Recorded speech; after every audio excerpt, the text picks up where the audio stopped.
Ustadz, apa hak suami terhadap HP istri? Karena banyak pertengkaran gara-gara HP.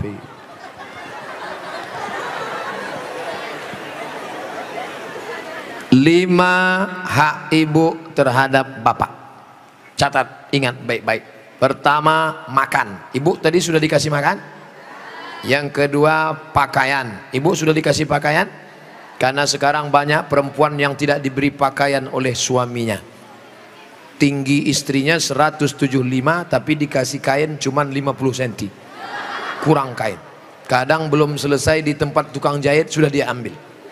Kadang kainnya panjang, resleting belum dipasang. Pas jalan kelihatan. Ustadz kok tahu? Saya ngelihat. Ibu sudah dikasih makan, ibu sudah dikasih pakaian, ibu diberikan tempat tinggal yang layak menurut kemampuan masing-masing. Sudah? Keempat, ibu mesti diberi pendidikan. Yang ngajar ibu ngaji, bapak. Yang ngajar ibu sholat, bapak. Yang ngajar ibu akhlak, bapak. Bapak adalah guru di rumah. Dan yang kelima adalah perhatian. Maka ibu selalu diperhatikan. Dari mulai jilbabnya, dari mulai pakaiannya, termasuklah HP ibu diperhatikannya juga. Kok dari tadi sini Ustadz Somad, suatu ketika istri saya pergi kerja dan saya masuknya siang, tiba-tiba HP-nya berdering. Saya cek, rupanya mantan. Dia cari lagi di FB dan mereka sudah jalan-jalan, Pak Ustadz. Hati saya selalu galau tiap hari. Jangan-jangan dia sudah buat ini, jangan-jangan dia sudah jalan ini, jangan-jangan sudah. Bayangkan menderitanya seorang laki-laki gara-gara HP istri yang sudah macam-macam. Gara-gara apa itu? Facebook, Twitter, BBM, WhatsApp, Instagram. Oleh sebab itu jaga ini. Masalah HP ini jaga baik-baik. Nah, ini Ustadz Somad gak enak. Selalunya HP perempuan aja. Oke, sekarang kita balik.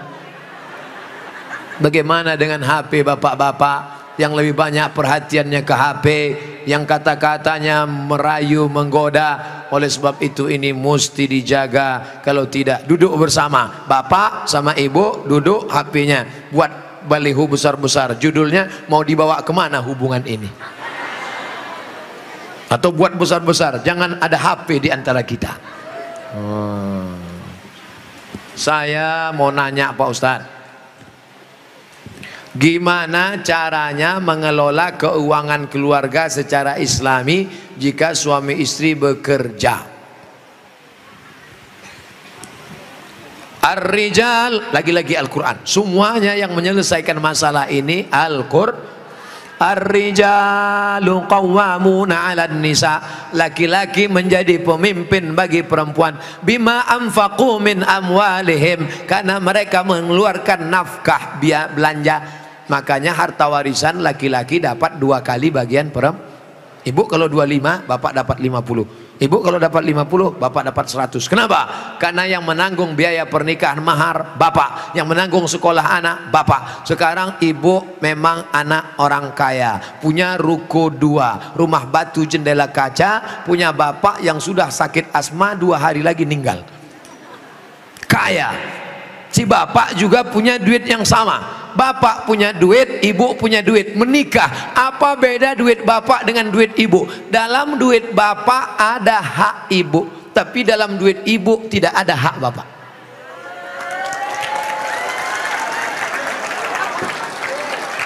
Dalam uang bapak ada kewajiban nafkah untuk ibu, dalam duit ibu tidak ada. Tapi karena ibu cinta mati, maka ibu berkata, "Mas, aku tahu engkau kere, miskin, susah, melarat, tapi aku sudah terlanjur cinta padamu. Jangankan uang ini, nyawaku pun kuberikan. Ambillah semuanya, dengan syarat jangan kau nikah lagi."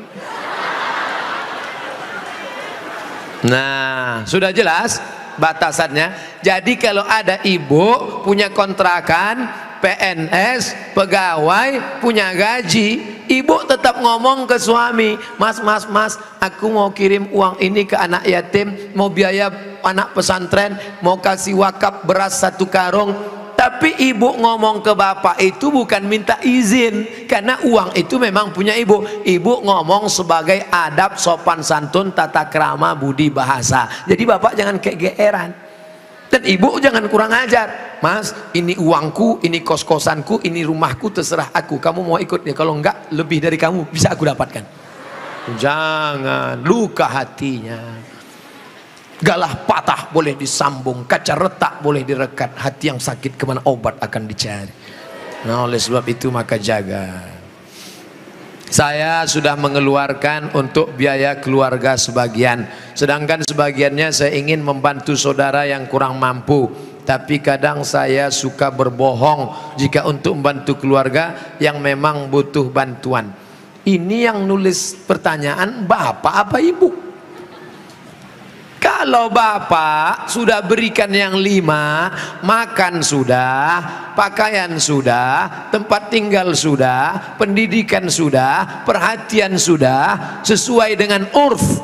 Wa ashiruhunna bil ma'ruf, berilah mereka pergaulan urf. Urf itu seperti layaknya. Kira-kira layaknya standar orang daerah Pondok Aren itu perempuan diberi berapa? Tidak terlalu kaya, tidak terlalu miskin, yang sedang-sedang. Kira-kira diberi berapa? Standarnya misalnya 3 juta, 5 juta. Dia beri, maka sisanya itu terserah dia untuk yang lain. Maka dia sudah menunaikan kewajiban. Urf.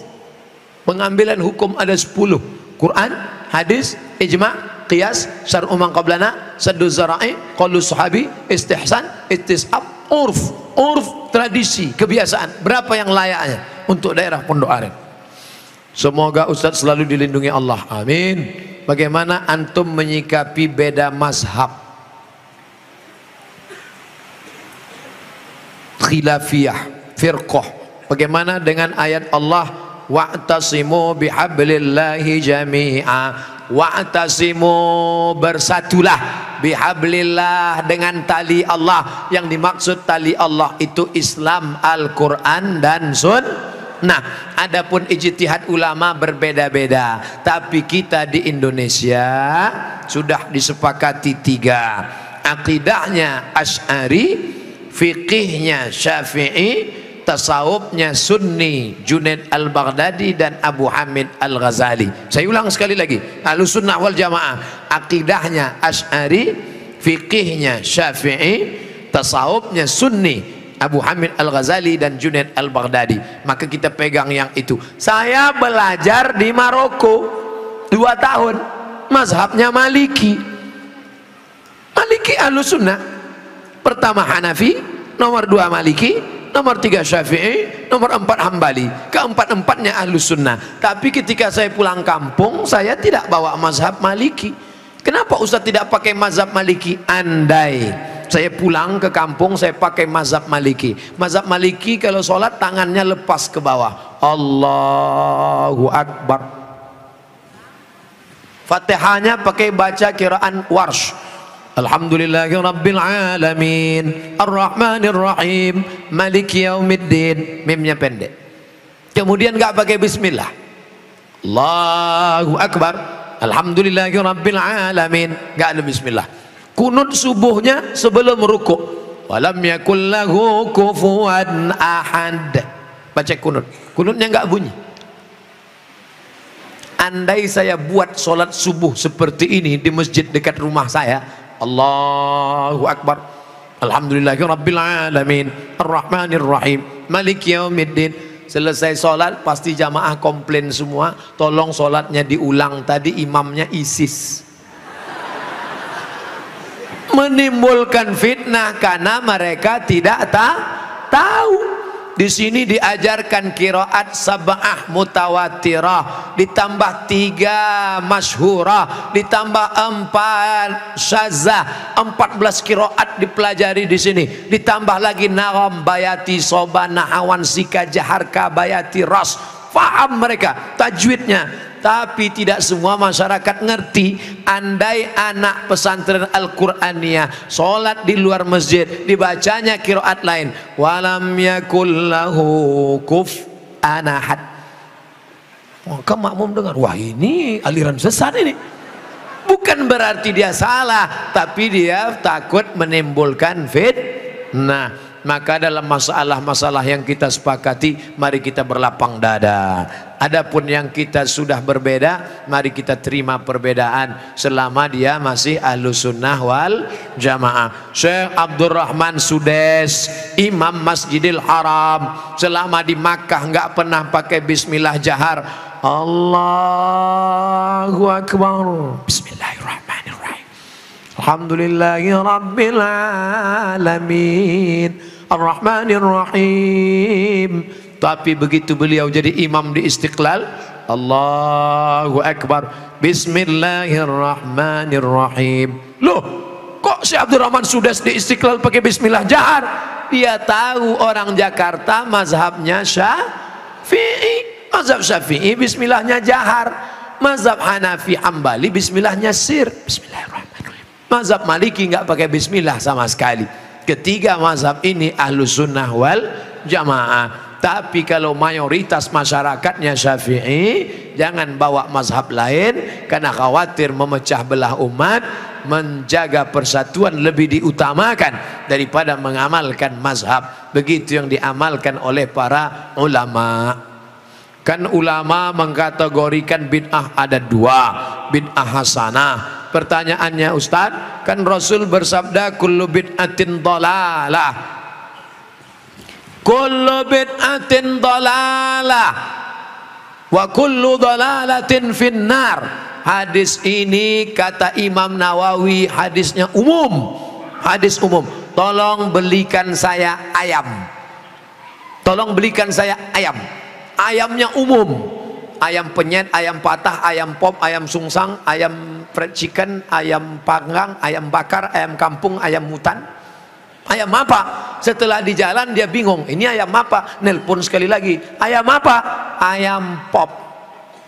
Maka yang pertama tadi umum dikhususkan oleh yang kedua. Begitu juga kata Imam Nawawi yang mensyarah hadis Sahih Muslim, kullu bid'atin dhalalah, semua yang bid'ah itu sesat, umum. Tapi kemudian dikhususkan oleh hadis, man sanna fil islami sunnatan hasanatan, siapa yang membuat tradisi yang baik, falahu ajruha, dia dapat pahalanya, wa ajru man amila biha, dan orang lain yang melakukannya selama tidak bertentangan dengan Quran dan Sunnah. Nah, sekarang ada orang mendefinisikan bid'ah hanya dengan 5 jari. Kalau tidak dilakukan Nabi, bid'ah. Kalau sudah bid'ah, masuk neraka. Kalau begitu pembahasannya, nanti kamu bisa memasukkan sahabat Nabi dalam neraka.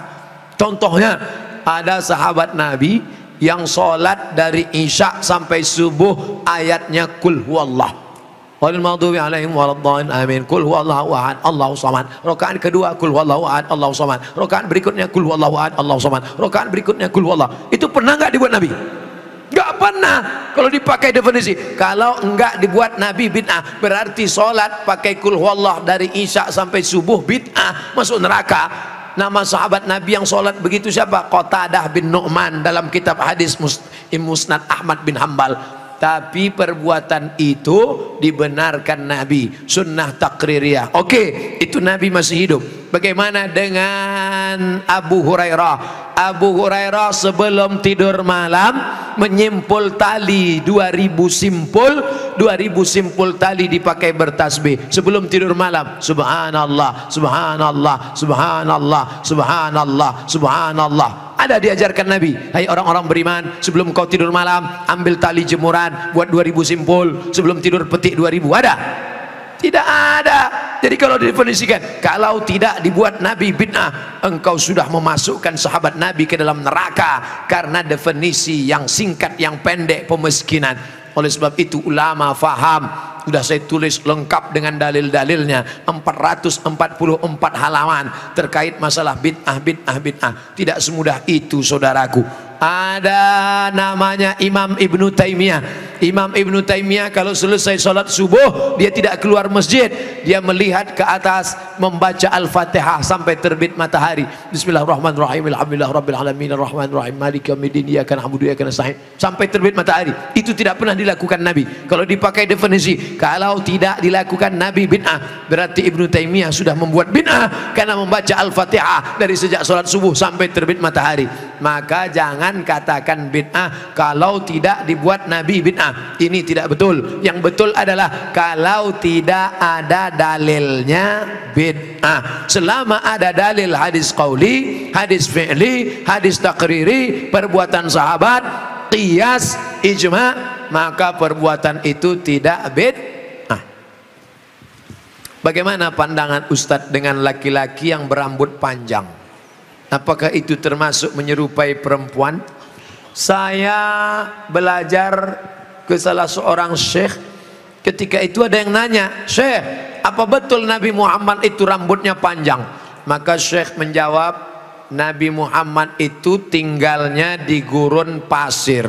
Gurun pasir itu cuacanya panas.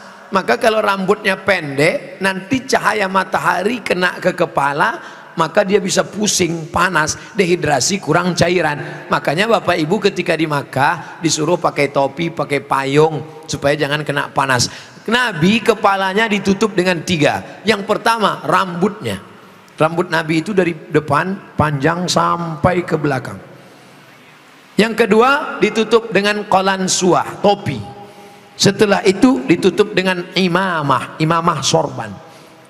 Kalau di atas kepala dililitkan namanya imamah. Kalau diletakkan di tengkuk namanya burdah. Kalau diletakkan di kepala seperti kerudung namanya ghutrah, bukan serben. Jadi Nabi kepalanya ditutupi dengan 3. Pertama rambutnya panjang sampai ke tengkuk, dari depan ini sampai ke tengkuk segini, tebal. Yang kedua qalansuah, kain penutup. Setelah itu baru sorban. Maka kita pun, kami pun ketika kuliah dulu di Arab pakai sorban. Pakai untuk apa? Supaya jangan kena panas terik. Musim dingin di bawah derajat 0, 5 derajat, 10 derajat, di bawah 0 dingin. Maka kepala juga ditutup pakai sorban. Sekarang kenapa Ustaz nggak pakai sorban? Saya sekarang kepanasan.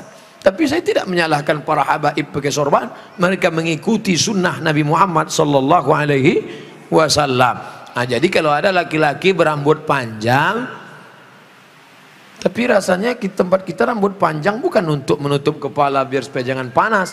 Justru tempat kita makin rambut panjang makin kepanasan, ketombe. Jadi kira-kira rambut panjangnya kenapa? Kenapa rambut panjang? Ini.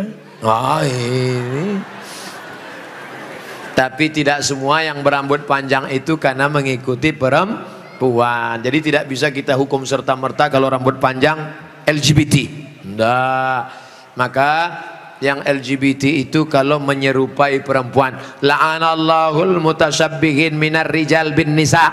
Allah melaknat laki-laki yang menyerupai perempuan dan perempuan yang menyerupai laki-laki. Mudah-mudahan anak kita terjaga dari LGBT. Tapi sebetulnya LGBT itu nama yang terlalu keren. Orang malah bangga sekarang disebut itu LGBT, itu bangga. Saya tidak setuju dengan LGBT, tapi saya malu mau nyebutnya di depan para kiai. Boleh saya sebut? Jangan sebut LGBT. Buat sebut nama yang mengejek, merendahkan, menghinakan. Apa namanya? PLT, penyuka lobang tai. Itu yang cocok bagi mereka. Kotor, najis.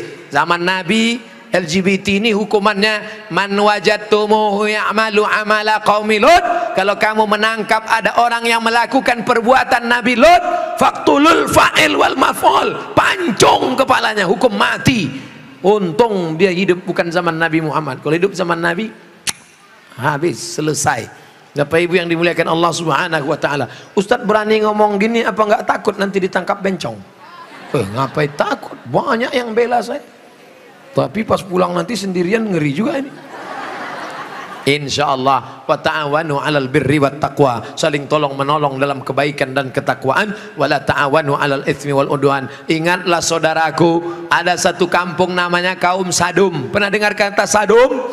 Dari kata sadum inilah muncul istilah sodomi. Sodomi artinya perbuatan orang sadum, umat Nabi Lut. Bagaimana hukuman Allah? Ja'alna 'aliyaha safilaha. Bagian atas kami turunkan ke bawah, bagian bawah naikkan ke atasnya. Lalu kemudian amtarna alaihim, kami hujani mereka dengan apa? Hijaratan, batu-batu, min sijilin mandud, dari batu tanah liat yang dibakar di api neraka. Itulah sekarang di Yordania, tempatnya bernama Al-Bahrul Mayyit, bahru laut, mayit mati, Dead Sea, dead mati, sea laut, Dead Sea laut laut mati. Ngapa disebut laut mati? Karena airnya terlampau asin sampai ikan pun tidak bisa hidup di dalam. Orang kalau pergi ke laut mati ngapung di atas karena kadar garam yang tinggi. Nah, siapa yang punya kadas, kurap, kudis, gatal-gatal, mandi di situ sembuh. Di Yordania. Bapak Ibu yang dimuliakan Allah SWT, Pompei salah satu kampung yang diisi oleh homo. Lalu kemudian datang lahar dari bukit turun ke bawah, rata dengan tanah, sampai-sampai mereka berubah menjadi patung-patung batu karena ditimpa oleh lahar. Tidak sempat merubah ekspresi wajah. Ekspresi wajah orang homo yang mati dalam keadaan melakukan hubungan seksual terlarang tak sempat merubah dari wajah kesakitan dengan wajah penderitaan. Begitu yang dialami masyarakat Pompei. Oleh sebab itu kita berdakwah, mengajak bukan karena benci tapi karena ingin menyelamatkan supaya kita selamat. La ta'murunna bil ma'ruf, ajak mereka berbuat baik, wala tanhauna 'anil munkar, larang mereka jangan sampai melakukan perbuatan mungkar. Kalau kamu diam saja, aku tidak khawatir, kata Sayyidina Ali, aku tidak khawatir tentang betul dan batil, batil dan betul, karena dunia ini isinya betul dan batil. Yang aku khawatirkan adalah ketika kebatilan merajalela, orang yang betul diam. Karena orang betul diam, maka orang batil menyangka betul, yang betul menyangka batil, batil betul, betul batil. Orang yang betul diam, ibu yang betul diam, bapak yang betul diam, yang batil berkuar. Akhirnya yang batil merasa betul, orang yang betul diam 1000 bahasa. As-sakitu anil haq syaitan akhras. Orang yang betul tapi diam melihat kebenaran diinjak-injak, dia adalah syaitan akhras, setan bisu. Begitu kata Imam Abu Ali Ad-Daqqaq yang dikutip oleh Imam An-Nawawi dalam kitab Al-Minhaj Syarah Sahih Muslim Ibn Al-Hajjaj. Maka bersuaralah saudaraku, anak-anak muda, lawan kemungkaran ini. Terus berperang dengan HP-mu. HP-mu adalah senjata, bukan menebarkan kebencian, bukan menebarkan hoax, tapi dalam rangka watawasau bil haq watawasau bis sabr. Allahu akbar. Itulah kaji kita pada malam hari ini. Tausiah sudah 60 menit, menjawab pertanyaan 30 menit. Pas setengah 11, dari jam 9, 10, setengah 11 kita lanjutkan dengan membaca doa ala hazihin niyah al-fatihah.